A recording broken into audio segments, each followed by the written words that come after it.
ব্রাজিলের শরণার্থী বোঝাই একটি বিমান গত শনিবার যুক্তরাষ্ট্র থেকে রওনা দেয়।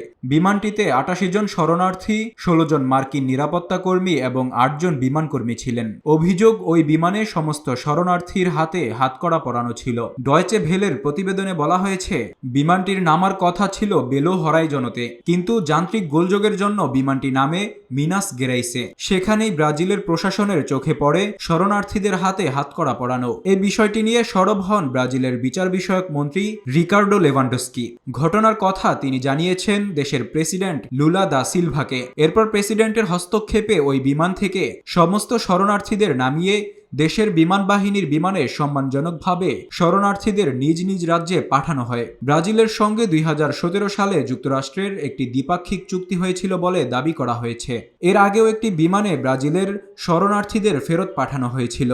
তবে এবার যেভাবে তাদের হাতে হাতকড়া পরানো হয়েছে তা নিয়ে রীতিমতো সোচ্চার ব্রাজিল। ব্রাজিলের বিরোধী রাজনৈতিক শিবিরও এই ঘটনার কড়া সমালোচনা করেছে। তাদের বক্তব্য, শরণার্থীদের সঙ্গে কখনোই অপরাধীদের মতো ব্যবহার করা যায় না। যুক্তরাষ্ট্রের প্রশাসনের এই বিষয়টি মাথায় রাখা উচিত। Desk report, public post, Dhaka.